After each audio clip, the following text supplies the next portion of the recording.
नमस्कार दोस्तों, मैं हूं युग बगड़िया और आप देख रहे हैं क्राइम युग स्टोरीज। स्क्रीन पर जो तस्वीर आपको दिखाई दे रही है, ये कोई आम लड़की नहीं है। ये है 19 साल की खुशी परिहार, जो नागपुर की गलियों से निकलकर सुपर मॉडल बनने का सपना देख रही थी। हाथ पर लव बर्ड का टैटू, सीने पर क्वीन का टैटू और आंखों में वो चमक जो लाखों दिलों को दीवाना बना रही थी। लेकिन दोस्तों, 12 जुलाई 2019 की रात ये चमक हमेशा हमेशा के लिए बुझ गई। हाईवे के किनारे एक जली हुई लाश मिली। चेहरा एसिड से पिघल चुका था, एक हाथ गायब। पुलिस को लगा शायद जंगली जानवर खा गया, पर सच इससे कहीं ज्यादा खौफनाक था। प्यार में पागल एक लड़का, जो पहले तो खुशी पर जो अपनी जान छिड़कता था, फिर उसी ने कार में बैठे बैठे खुशी का सिर फोड़ दिया, फिर चेहरा कुचला, फिर एसिड डालकर जला दिया और सोचा अब कोई पहचान ही नहीं पाएगा। लेकिन दोस्तों, पुलिस ने सिर्फ 10 घंटे में, हाँ 10 घंटे में पूरे केस को सुलझा दिया। और जिस शख्स ने ये किया उसका नाम था अशरफ शेख। अब आप सोच रहे होंगे, आखिर इतना प्यार, इतनी दीवानगी, फिर भी इतनी बेरहमी, क्या हुआ था उस रात कार के अंदर? खुशी ने आखिरी बार क्या कहा था और अशरफ ने आखिरी बार क्या किया था? वीडियो को अंत तक जरूर देखना, क्योंकि अगले 10 मिनट में जो सच खुलेगा, उसके बाद आप रात को चैन से सो नहीं पाओगे। चलिए बिना किसी देरी के शुरू करते हैं इस दिल दहला देने वाली कहानी को। ये बात 2019 की है। नागपुर शहर में एक हाईवे जो पांडुरन्ना कस्बे को जोड़ता है, इसी हाईवे पर एक शख्स की नजर सड़क किनारे एक लाश पर पड़ी, जिसकी उम्र करीब 20-21 साल की लग रही थी। राहगीर ने तुरंत पुलिस को कॉल कर जो इसकी जानकारी दी। सूचना मिलते ही पुलिस मौके पर पहुंच गई। लड़की के कपड़ों को देखकर लग रहा था कि वह किसी अच्छे घर से है, लेकिन उसकी हत्या बहुत ही बेरहमी से की गई थी। उसका चेहरा एसिड से जो जला दिया गया था, जिससे उसे पहचान पाना मुश्किल हो रहा था। उसका एक हाथ गायब था, ऐसा लग रहा था कि शायद रात में किसी जंगली जानवर ने उसका हाथ खा लिया। घटना स्थल को देखकर जो साफ था कि लड़की की हत्या कहीं और की गई थी और लाश को यहां लाकर फेंका गया था। जिस तरह से उस युवती की हत्या की गई, उससे लगता था कि मामला प्यार का था। हत्यारा शायद युवती से बहुत नाराज था। शव देखकर यह साफ हो गया था कि वह लड़की किसी बड़े घर से थी और शहर की रहने वाली थी। पुलिस ने मौके पर जाकर जरूरी कार्रवाई की और लड़की की लाश पोस्टमार्टम के लिए अस्पताल भेज दी। इसके बाद थाना पुलिस और क्राइम ब्रांच ने मिलकर इस खौफनाक हत्या की गुत्थी को जो सुलझाने के लिए छानबीन शुरू कर दी। पुलिस और क्राइम ब्रांच के सामने सबसे बड़ी चुनौती यह थी कि वह अपनी जांच कहां से शुरू करे, क्योंकि उनके पास कुछ खास नहीं था। बस युवती के जो बाएं हाथ पर लव बर्ड्स और सीने पर क्वीन का टैटू ही पहचान थी। बाकी सब कुछ एक पहेली की तरह था। लेकिन पुलिस ने हार मानने का नाम नहीं लिया। उन्होंने सोशल मीडिया की मदद लेने का फैसला किया और बस कुछ ही समय में जादू हो गया। पुलिस ने युवती की पहचान ढूंढ निकाली और फिर 10 घंटों के अंदर क्राइम ब्रांच ने मामले को सुलझा लिया। पुलिस ने जब मृतिका की फोटो को मीडिया पर डाली तो वह पल भर में वायरल हो गई। फोटो एक के बाद एक ग्रुप्स में घूमते हुए आखिरकार जो फुटला तालाब के पास स्थित एक पान की दुकान पर पहुंची। दुकानदार ने फोटो देखते ही पहचान लिया, ये फोटो खुशी का था। पान वाले को खुशी याद आई, क्योंकि उसने उसे कई बार एक लड़के के साथ घूमते हुए देखा था और धरेरा होटल में आते जाते भी देखा था। यह कनेक्शन अब पुलिस के लिए बेहद अहम साबित हो सकता था। जैसे ये जानकारी क्राइम ब्रांच के इंस्पेक्टर अनिल दत्ता को मिली, वह और भी जो ज्यादा सक्रिय हो गए। उन्होंने खुशी के बारे में जितनी भी जानकारी हो सकती थी कुछ ही घंटों में इकट्ठा कर ली। जब उन्होंने खुशी की जानकारी निकाली तो जो टैटू मृत युवती के शरीर पर मिला था, वही टैटू खुशी के हाथ पर और सीने पर भी था। यह देखते ही यह साफ हो गया कि वह जो शव है वो खुशी का ही था। अब पुलिस के पास सबूत था और मामला सुलझने के बिल्कुल करीब था। क्राइम ब्रांच के अधिकारियों को खुशी के इंस्टाग्राम प्रोफाइल से इसकी पूरी जानकारी मिल गई। उसका पूरा नाम खुशी परिहार था, जो अपनी मौसी के साथ रहती थी। और राय इंग्लिश स्कूल और जूनियर कॉलेज में बीकॉम के अंतिम वर्ष की जो छात्रा थी। साथ ही वह पार्ट टाइम मॉडलिंग भी करती थी और मुंबई नागपुर में काम करती थी। खुशी की पहचान हो जाने से पुलिस और क्राइम ब्रांच को एक बड़ी राहत मिली थी, लेकिन असली काम अब भी बाकी था, खुशी परिवार के हत्यारे तक पहुंचना। पुलिस ने जब खुशी की मौसी से संपर्क किया तो उन्होंने बताया कि खुशी कई महीनों से उनके साथ नहीं रह रही थी। वह अपने दोस्त अशरफ शेख के साथ लिव इन रिलेशनशिप में जो welcome housing society Hazaribagh Paharganj गिट्टी गदान के पास रह रही थी। पुलिस ने जब खुशी की हत्या की खबर उसकी मौसी को दी तो वो जोर जोर से रोने लगी और अपनी घबराहट जाहिर करते हुए अशरफ शेख पर संदेह व्यक्त किया। उनका कहना था कि घटना की रात अशरफ ने उन्हें फोन करके बताया था कि खुशी और वह किसी बात को लेकर झगड़ रहे हैं और वह नाराज होकर अपने गांव चली गई है। क्राइम ब्रांच की टीम को मौसी की बातें ये समझ में आ गया कि अशरफ शेख का इस मामले में जो कहीं ना कहीं हाथ जरूर है। इसके बाद क्राइम ब्रांच ने अशरफ शेख का मोबाइल नंबर सर्विलांस पर लगा दिया और साथ ही शहर के सभी पुलिस थानों को उसकी जानकारी दे दी। इसका असर यह हुआ कि गिट्टी खदान पुलिस की मदद से अशरफ शेख को कुछ ही घंटों में पकड़ लिया गया। अशरफ शेख को जब क्राइम ब्रांच ऑफिस में लाकर पूछताछ की गई तो उसने शुरुआत में पुलिस को गुमराह करने की पूरी कोशिश की, लेकिन जब क्राइम ब्रांच ने सख्ती से सवाल किए तो वह रोने लगा और उसने सब कुछ कबूल कर लिया। उसने माना कि उसने खुशी परिहार की हत्या की थी और इसके पीछे की कहानी कुछ इस तरह थी। 21 साल का अशरफ शेख नागपुर के जो IBM रोड गिट्टी खदान इलाके का रहने वाला था। उसका पिता अफसर शेख एक जो ड्रग तस्कर था जिसे हाल ही में पुलिस ने 400 किलोग्राम गांजे के साथ गिरफ्तार किया था। अशरफ शेख उसका सबसे छोटा बेटा था।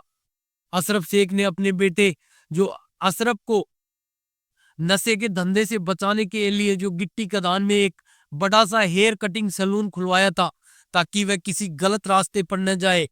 लेकिन अशरफ का मन सैलून में नहीं लगता था।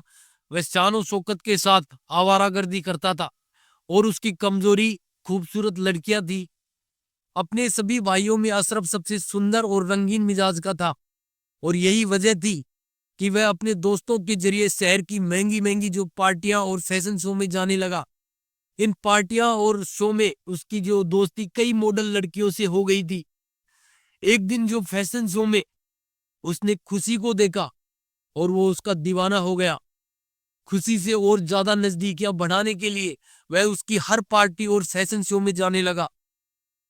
19 वर्षीय जो खुशी परियार मध्य प्रदेश के जिला सतना के छोटे से गांव की रहने वाली थी। उसके पिता जगदीश परियार सर्विस करते थे और वह अपनी बेटी को एक अच्छी शिक्षिका बनाना चाहते थे। लेकिन खुशी के मन में जो कुछ और ही ख्वाब पल रहे थे। खुशी जितनी खूबसूरत और चंचल थी उतनी ही जो महत्वाकांक्षी भी थी। बचपन से ही वह टीवी सीरियल्स, फिल्म्स और मॉडलिंग की दीवानी थी। जब भी वह किसी मैगजीन या टीवी पर मॉडल या अभिनेत्री को देखती उसकी आंखों में भी उन्हीं के जैसे सपने नाचने लगते। पढ़ाई में तेज होने के बावजूद खुशी परिवार वाले उसके अरमानों को लेकर थोड़ा चिंतित थे। वे उसे प्यार तो बहुत करते थे लेकिन उनके पास उसे शहर में भेजने और उसके सपनों को पूरा करने की ताकत नहीं थी। उनका मानना था कि यह सब बड़े शहर में ही संभव था। गांव के स्कूल से खुशी ने कई बार ब्यूटी क्वीन के अवार्ड जीते थे, लेकिन उसकी चमक सिर्फ गांव तक ही सीमित थी। खुशी बचपन से ही अपनी मौसी के काफी करीब थी जो नागपुर में रहती थी। उसकी मौसी खुशी के सपनों से जो अच्छी तरह वाकिफ थी और उन्होंने जो हमेशा उसे आगे बढ़ने के लिए प्रेरित किया। 10वीं पास करने के बाद खुशी को अपने पास बुलाकर उसे नागपुर में रहने का मौका दिया। नागपुर आकर खुशी ने जब अपना जो पोर्टफोलियो विज्ञापन एजेंसियों को भेजा तो उसे एक फैशन शो कंपनी में जॉब मिल गई।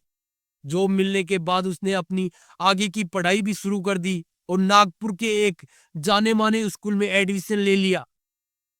अब खुशी अपनी पढ़ाई के साथ साथ पार्ट टाइम विज्ञापन कंपनियों और फैशन शो के लिए भी काम करने लगी। जैसे जैसे खुशी की पहचान बननी शुरू हुई उसका परिचय का जो दायरा भी बढ़ने लगा। फैशन और मॉडलिंग जगत में उसकी चर्चा होने लगी और धीरे धीरे सोशल मीडिया पर उसके हजारों फैंस बन गए थे। खुशी भी उनका दिल रखने के लिए उनके मैसेज पढ़ती और अपने हिसाब से जवाब देती। वह नए नए पोज के फोटो सोशल मीडिया पर शेयर करती थी, जिससे उसकी फैन फॉलोइंग और बढ़ी। नागपुर में उसे 3 साल हो गए थे और अब वह बीकॉम के अंतिम वर्ष में थी। अपनी पढ़ाई पूरी करने के बाद वह पूरी तरह से मॉडलिंग और टीवी की दुनिया में उतरने का प्लान बना रही थी, लेकिन इससे पहले ही उसकी जिंदगी में जो मन चला अशरफ शेख आ गया। अशरफ शेख की दीवानगी को देखकर खुशी भी धीरे धीरे उसके करीब आ गई और कुछ ही दिनों में दोनों का प्यार परवान चढ़ने लगा। अशरफ खुशी पर दिल खोलकर पैसा खर्च कर रहा था और उसकी हर जरूरत को पूरा करने में कोई कसर नहीं छोड़ता था। जब खुशी के परिवार को और जो मौसी को अशरफ और खुशी की दोस्ती की खबर मिली तो उन्होंने उसे आड़े हाथों लिया। उन्होंने खुशी को समझाने की कोशिश की, खासकर इस बात को लेकर कि अशरफ दूसरे धर्म से था। वे उसे रिश्तों और समाज की नजरों के बारे में समझाने की कोशिश कर रहे थे, लेकिन तब तक बहुत देर हो चुकी थी। खुशी पूरी तरह से अशरफ के प्यार में डूब चुकी थी।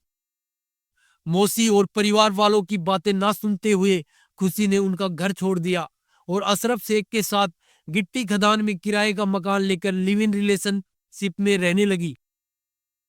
अब खुशी जो पूरी तरह से आजाद थी और कोई भी उसे रोकने टोकने वाला नहीं था। अशरफ शेख उसका जो बराबर ध्यान रखता था, उसे कॉलेज और फैशन शो में ले जाता और इस तरह दोनों का समय काफी अच्छे से गुजर रहा था। कुछ समय बाद खुशी ने अपने नाम को भी बदलकर जारा शेख रख लिया था, ताकि वह अशरफ के साथ अपने रिश्ते को और गहरे तरीके से महसूस कर सके। प्यार का एहसास दिलाने के लिए उसने अपने हाथ और दिल पर टैटू भी बनवा लिए थे, जो उस रिश्ते की गवाही देते थे। खुशी अशरफ के साथ खुश थी और मॉडलिंग की दुनिया में अपनी पहचान बनाने में जुटी हुई थी। उसका सपना था कि वह सुपर मॉडल बने और देश भर में अपना नाम फैलाए। लेकिन जब से अशरफ ने खुशी से निकाह करने का फैसला किया, दोनों के बीच तकरार बढ़ने लगी।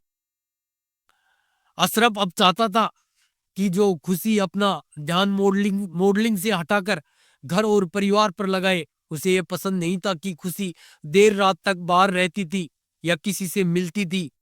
वह चाहता था कि खुशी पूरी तरह से उसके साथ रहे, मौज मस्ती करे और मॉडलिंग जैसे चक्कर छोड़ दे। लेकिन खुशी को यह सब मंजूर नहीं था। वो बचपन से ही जिस सपने को देख रही थी, उसे पूरा करने के लिए वह हर हाल में तैयार थी। उसे मॉडलिंग की दुनिया में खुद को आकाश में देखना था, जबकि अशरफ ये नहीं चाहता था। इस वजह से दोनों के बीच अब दूरियां बढ़ने लगी और अक्सर छोटी छोटी बातों को लेकर तकरार और झगड़े होने लगे। अशरफ को अब यह जो साफ समझ में आ गया था कि खुशी अपने रास्ते पर पूरी तरह से अड़ी है और वो अपने इरादों से पीछे नहीं हटने वाली। उसने खुशी पर काफी पैसे खर्च किए थे, लेकिन खुशी का मानना था कि प्यार में पैसों के कोई मायने नहीं होते और उसने अशरफ का एहसान मानने से इनकार कर दिया। यह बात अशरफ को अंदर तक चुभ गई थी। उसे ऐसा महसूस हुआ था कि उसकी भावनाओं का कोई मूल्य नहीं है। यही सोचते हुए उसने अपनी और जो खुशी की दोस्ती और प्यार को दरकिनार करते हुए 12 जुलाई 2019 को एक लंबी ड्राइव पर जाने का फैसला किया। अशरफ ने अपनी कार में खुशी को बैठाया और दोनों नागपुर से दूर एक ग्रामीण इलाके की ओर निकल पड़े। कुछ समय तक जो पाटर नागपुर रोड पर ड्राइव करते हुए वे सांवली गांव के पास स्थित कल कलमेश्वर इलाके के एक ढाबे पर रुके। वहां उन्होंने खाना खाया और जमकर शराब पी। रात के 10 बज चुके थे और जो इलाका सुनसान हो चुका था। कार में वापस बैठने के बाद अशरफ ने वही पुरानी बातें फिर से शुरू कर दी, जिससे खुशी परेशान हो गई। खुशी पर शराब का असर था और उसने साफ शब्दों में कहा कि वह पूरी तरह से आजाद है और इसी तरह आजाद रहेगी। वह जिस पैसे में है उसे समझते हुए उसे हजारों लोगों से मिलना जुलना पड़ता है और वह इस बात पर कभी भी समझौता नहीं करेगी। यह सुनकर दोनों के बीच कहासुनी और तकरार बढ़ गई। बातचीत का यह सिलसिला धीरे धीरे मारपीट तक पहुंच गया। अचानक अशरफ ने अपना आपा खो दिया और कार के अंदर ही खुशी के सिर पर जोर से वार कर उसे बेहोश कर दिया। जब खुशी बेहोश हो गई तो अशरफ घबराया। उसे समझ में नहीं आ रहा था कि अब क्या किया जाए। डर और गुस्से के साथ में उसने अपनी कार को सांवली गांव के एक सुनसान इलाके में ले जाकर खुशी को हाईवे के किनारे छोड़ दिया और उसे जलाकर सब खत्म कर दिया। अशरफ ने खुशी का शव ठिकाने लगाने के बाद पूरी तरह से पहचान छिपाने के लिए और जो किसी तरह का कोई सुराग ना मिले इसके लिए उसके चेहरे को विकृत किया। उसने कार में रखे जैक से चेहरे को नुकसान पहुंचाया, फिर बैटरी का एसिड डालकर उसे और भी विकृत कर दिया ताकि पुलिस को पहचानने में कठिनाई हो, और जब पुलिस को पहचान में कठिनाई हो तो पुलिस द्वारा मामले को रफा दफा किया जा सकता है। अशरफ ने खुशी का मोबाइल अपने पास रख लिया और फिर आराम से घर लौट आया। उसने खुशी की मौसी को फोन कर बताया कि उनका झगड़ा हो गया है और वह अपने गांव वापस जा रही है। अशरफ का मानना था कि 2-4 दिनों के बाद जो जानवर शव को खा जाएंगे और सब कुछ खत्म हो जाएगा, लेकिन उसे यह नहीं पता था कि पुलिस और क्राइम ब्रांच की टीम इतनी सक्रिय होगी। पुलिस ने जैसे ही शव और मोबाइल को बरामद किया, मामले की गुत्थी सुलझाने में कोई कसर नहीं छोड़ी। क्राइम ब्रांच के इंस्पेक्टर अनिल जट्टा की टीम ने सबूतों और मिली जानकारी की बारीकी से जांच की और अशरफ की जो करतूतों का पता चला। अशरफ को जल्द ही गिरफ्तार कर लिया गया और पूछताछ में उसने सब कुछ कबूल कर लिया। हत्या के पीछे की वजह और खुशी के प्रति उसका गुस्सा, प्रेम और जो ईर्ष्या सब साफ हो गया। उसने अपनी बेइज्जती और अपनी गलतफहमी के चलते खुशी की जान ले ली थी। अशरफ को कोर्ट में पेश किया गया और उसकी करतूतों के खिलाफ कड़ी सजा सुनाई गई। खुशी की हत्या का मामला सुलझने के बाद उसके परिवार को थोड़ी राहत मिली, लेकिन खुशी की मासूम जिंदगी की कीमत कोई भी नहीं चुका सकता था। यह मामला एक दुखद सच था जो प्यार, धोखा और अहंकार के बीच के खतरों को उजागर करता है। दोस्तों, अगर आपको हमारी कहानी पसंद आई तो चैनल को सब्सक्राइब करना न भूलें और बेल आइकन दबा दें ताकि हमारी हर नई वीडियो की नोटिफिकेशन सबसे पहले आप तक पहुंचे। इस वीडियो को अपने दोस्तों और परिवार के साथ शेयर करें ताकि जागरूकता फैले। हमारा मकसद सिर्फ कहानी सुनाना नहीं, बल्कि आपको सतर्क और जागरूक करना है। अगर आपके पास कोई ऐसी कहानी है जो आप हमें बताना चाहते हैं तो कमेंट बॉक्स में लिखें। मिलते हैं अगली वीडियो में एक नई कहानी के साथ। जय हिंद, जय भारत।